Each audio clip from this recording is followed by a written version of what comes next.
Hi, welcome to the DIY Photo Organising podcast. I'm Fiona from Photo Helper. And I'm Chantal from Simply in Order Photo Organising. Imagine you can find any photo at any time at the click of a button. We are here to show you how. So let's get started.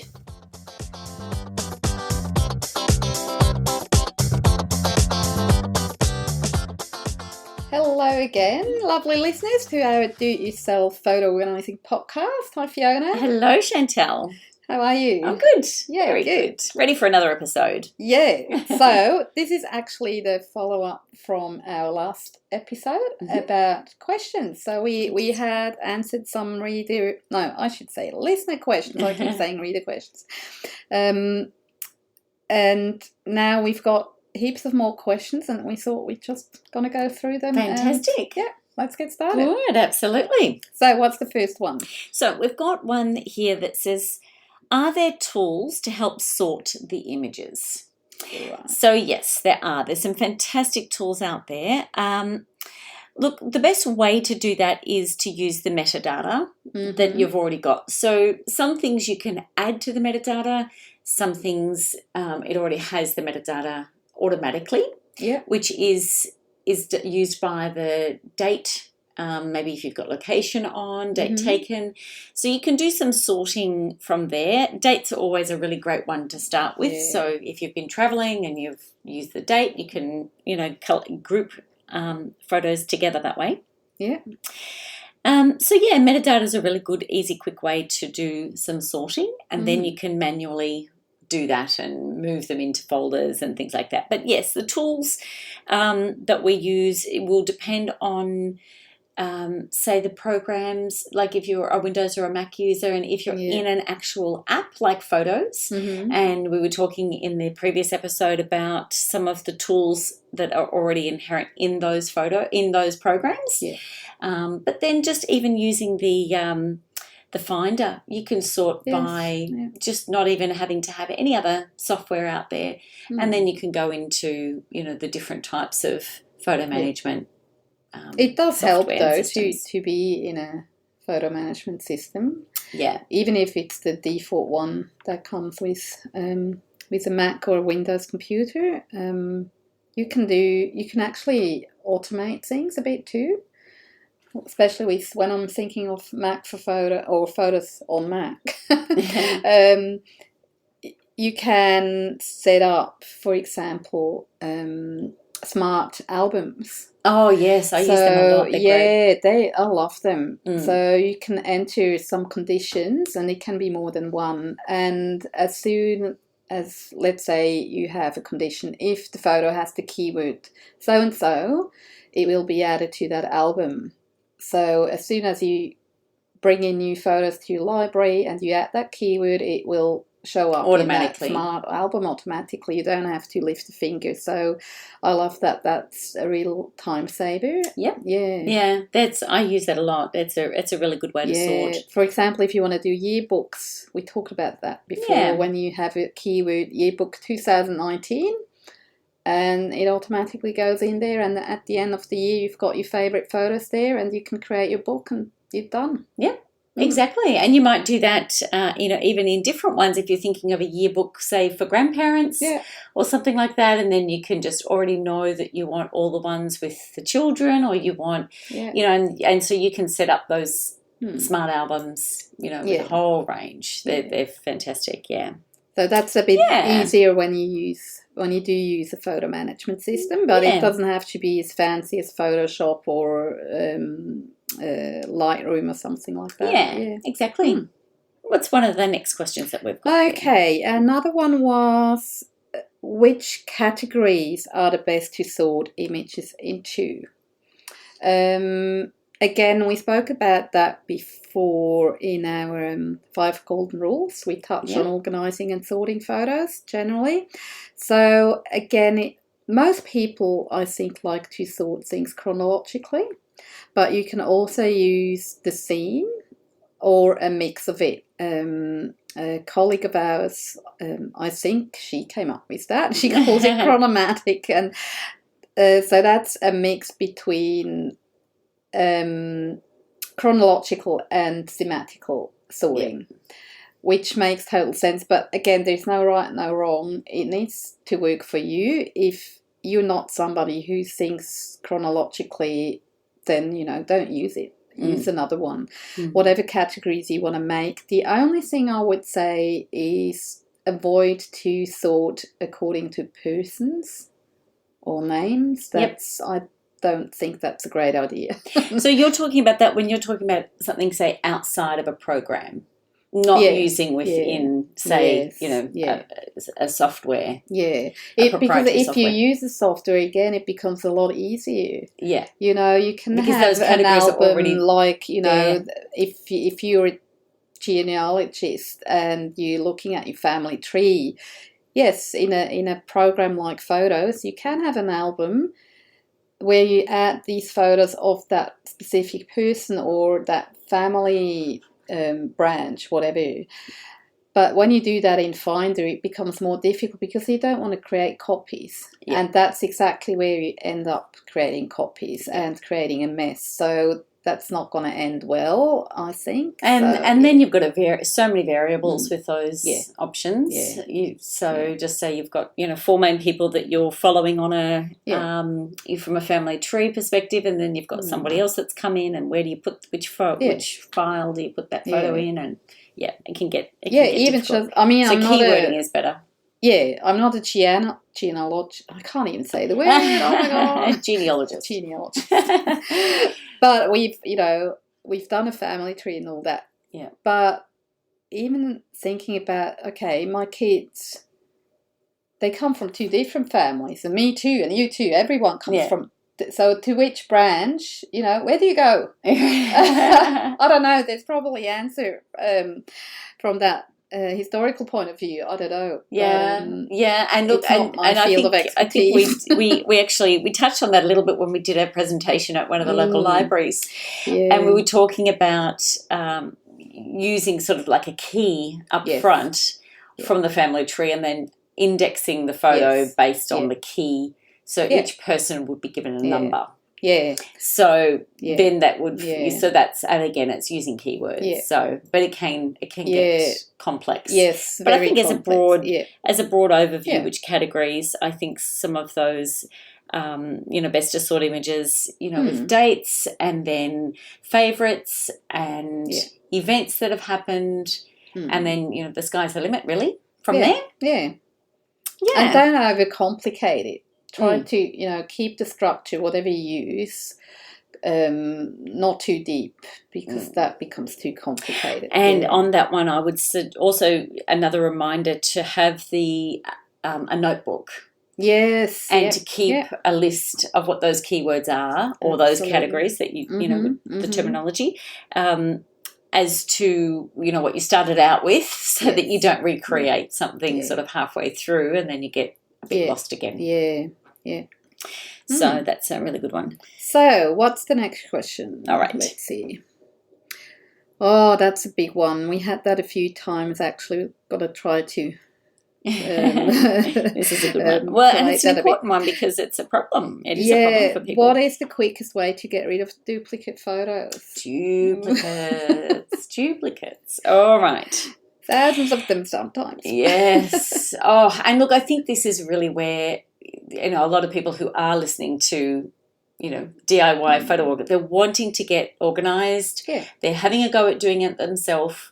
And it's probably not the first time they've had a go. I think that's what we find too. Sometimes people start, they realise it's a little bit bigger than they thought, and so they stop and then they come back to it. And so even that process alone can create duplicates, and then you can't remember where you put the files that you've started to recopy over. And,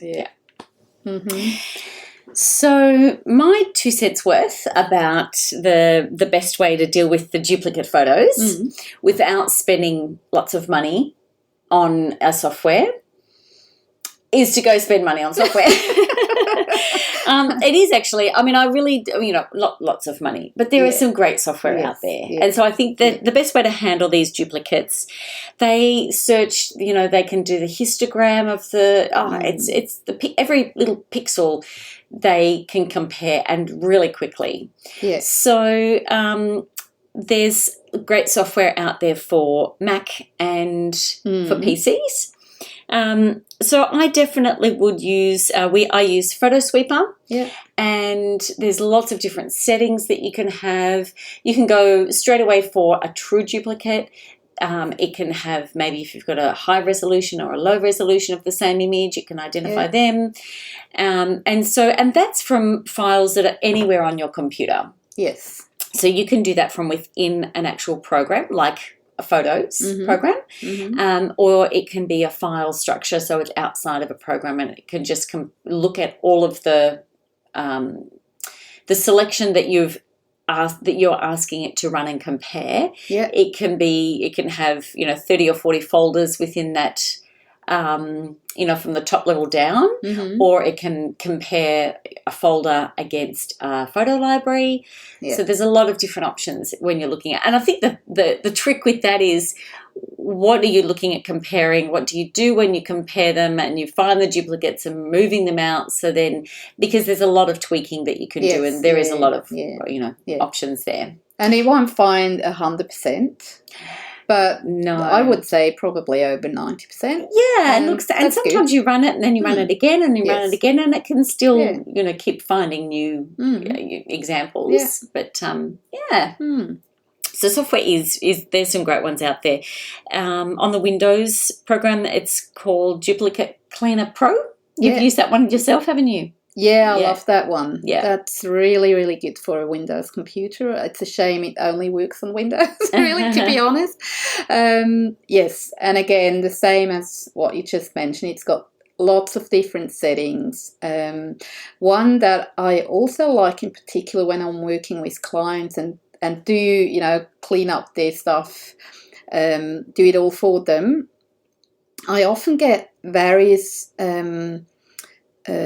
how do you call it? Like, they give me their pictures folder on an external drive, but then they've got another external drive where they think that is a backup of that picture folder. Right. But they're not always sure because they don't label things the way it should be labeled. So we're not sure, is it really a backup? Is it the same? Whatever. So I can compare them and I can look for unique files.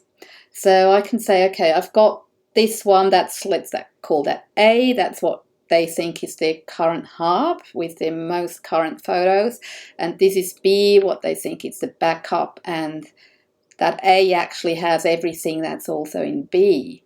So I can search for unique files and look, is there a file on B that's not in A? Yep. And just take these out if there are any. Exactly. And that's... it's a fantastic I can't say it's a quick thing. It does take a few minutes to search through both these folders, of course. But the good thing is you don't have to sit there and watch the wheel turn. So you set it up, you let it do its thing, and you get the result. Yep. And it's such a time saver. It is. It's great. You could never do that, visually. That would take you ages. Yeah. And be so frustrating. Yeah, it would be. And it has really good features too. That one, you can compare movies. But Photo Sweeper does that too. You can compare, for example, similar photos. You can look for similar photos. So these days with the boost function on the phones, you have like heaps of similar photos, and you don't want to keep them all. Yeah, so that helps you. Again, that's all in the settings. You can search for either exact duplicates or similar photos. I usually start by looking for exact duplicates, get rid of these, and then you drill down and you go a bit more in detail. And you can also change the time settings. So you can actually say similar photos within a 10-second span, which will give you your bursts and sort of your, shots like that. Or you can say similar photos, within sort of 5 to 10 minutes.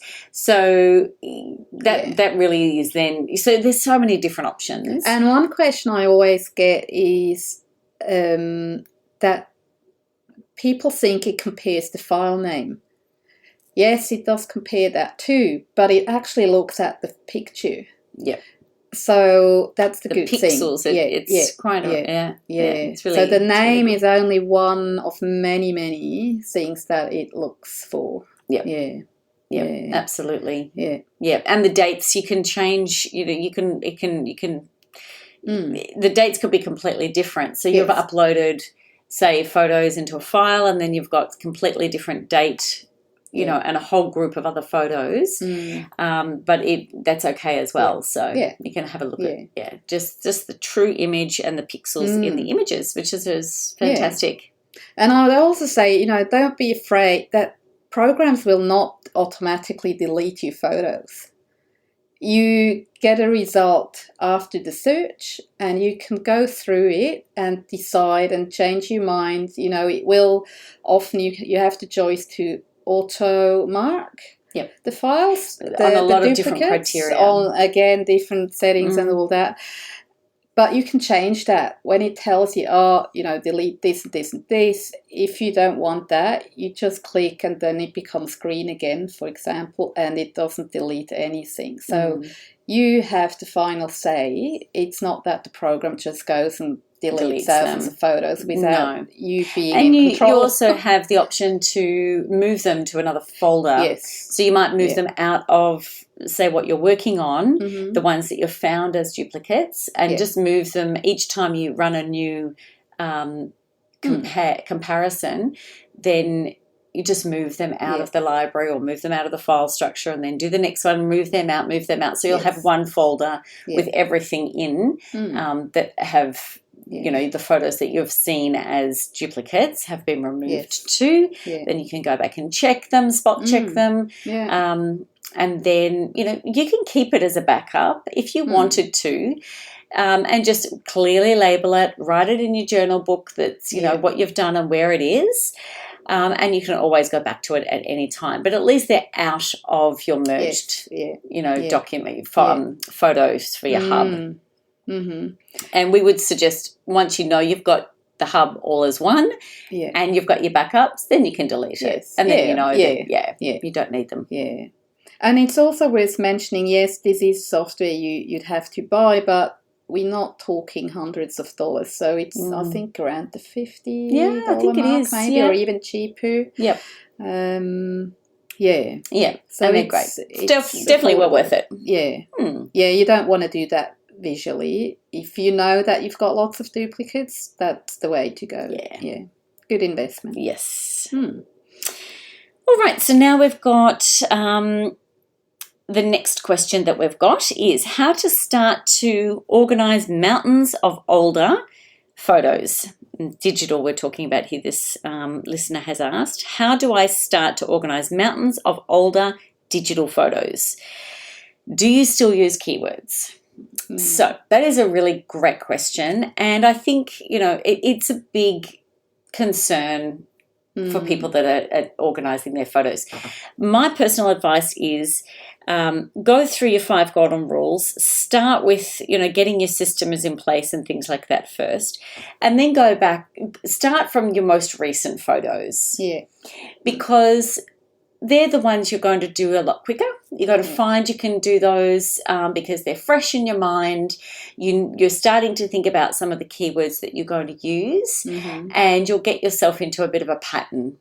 Yeah, because really that's where you want to, you'll start thinking about what you're going to use your photos for as far as projects or photo gifts that we've done another episode about too, and things like that. So I think, once you start, say, with the most recent, and then it depends on what the motivation is and what the project is, then you can work backwards from there. But otherwise it is very overwhelming if people start the other way.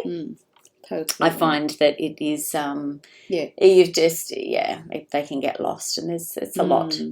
There's a lot of photos out there. So what about yourself, Chantal? Anything to add to that? Look, it's what you said, and it's the mindset of, somehow we all struggle with that, I think, that we think we have to work through the backlog before we can use a new system.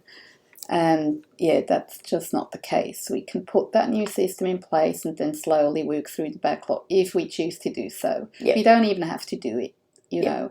And in terms of photos, and we have said that before, we're already happy if they're all in the same place and backed up.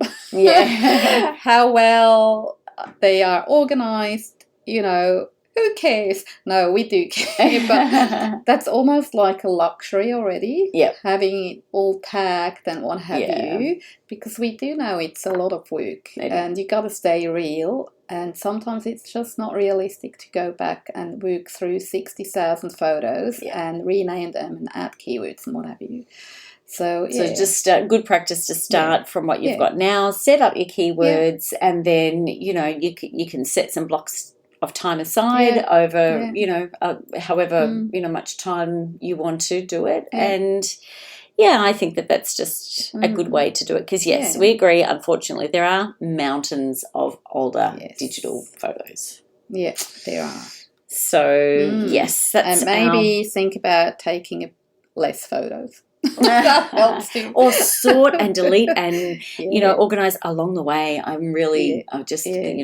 can't speak highly enough about getting into that habit of just as soon as you've taken a group of photos, you're at a particular event or something, and you've just taken 30 or 40 photos, just go through them right there.